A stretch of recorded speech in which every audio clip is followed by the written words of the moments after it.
The lights inside the arena glowed brightly, casting long shadows across the fighting ring as the crowd buzzed with anticipation.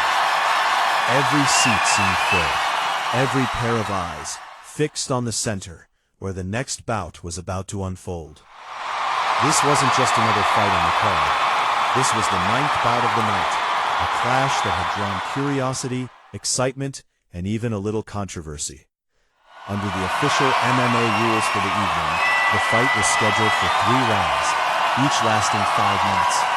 No elbows were allowed, but everything else was fair game. It was a battleground where strategy, strength, and composure would decide the outcome. And then, she appeared. Yumiko Kandori stepped forward, calm but focused. A veteran of combat sports and professional wrestling, Kandori carried years of experience into the ring. Her presence alone commanded respect. She had fought battles before many of the younger fighters in the arena had even begun their careers. But standing across from her was a very different kind of opponent.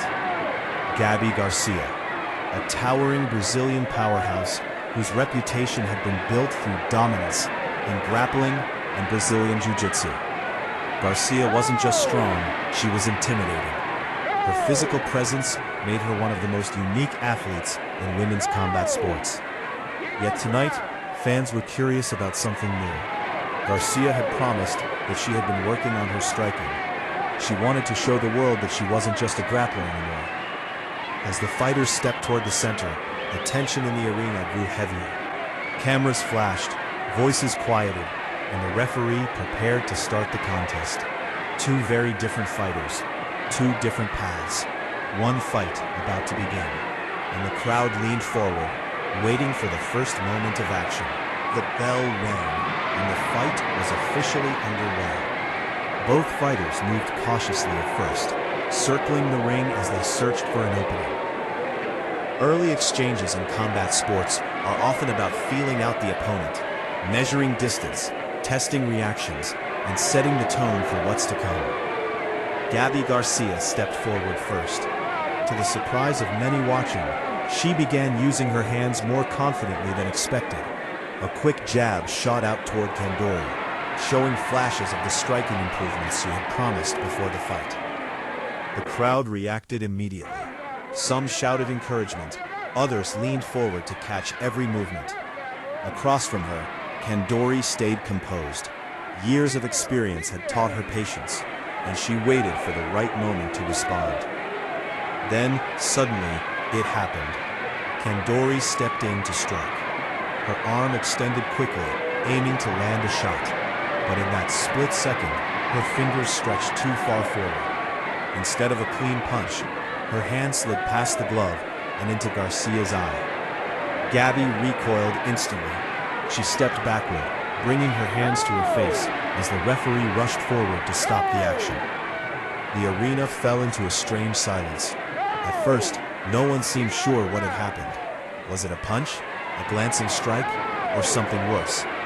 The replay soon answered the question. It was a finger to the eye, an accidental eye poke, one of the most unfortunate moments that can occur in a fight. Garcia blinked repeatedly, trying to clear her vision, as officials gave her 5 minutes to recover. But already the atmosphere in the arena had changed, because everyone knew sometimes a moment like this can completely change the fight. As the clock ticked down on Garcia's recovery time, the tension inside the arena grew heavier. The crowd waited quietly, watching every movement as she tried to regain her focus. She blinked again and again, shaking her head slightly, as if hoping her vision would clear. Doctors stepped closer, examining the eye carefully. An eye poke might seem small to those watching from the outside, but fighters know how dangerous it can be. Vision becomes blurry, balance can shift, and even the toughest competitors can suddenly find themselves unable to continue. The referee asked the most important question: can you keep fighting?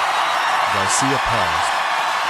Around the arena, thousands of fans waited for her answer. She had trained for months for this moment.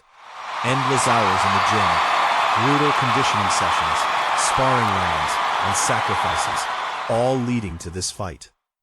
But sometimes, even the toughest preparation can't stop an accident. Garcia finally shook her head. Her vision still wasn't right. The fight couldn't continue. The referee walked to the center of the ring as the announcer prepared to deliver the official decision. A moment later, the words echoed through the arena. Due to an accidental eye poke, the fight has been ruled and no contest. Just like that, it was over. No victory, no defeat, just frustration. Kandori approached Garcia immediately, explaining that the strike had not been intentional. In the chaos of a fight, accidents happen, especially with open-finger MMA gloves. Still, the disappointment in the building was impossible to ignore. Fans had expected a battle. Instead, they witnessed a fight that ended before it truly began. But in combat sports, sometimes the story doesn't end with a knockout or a decision. Sometimes, the story ends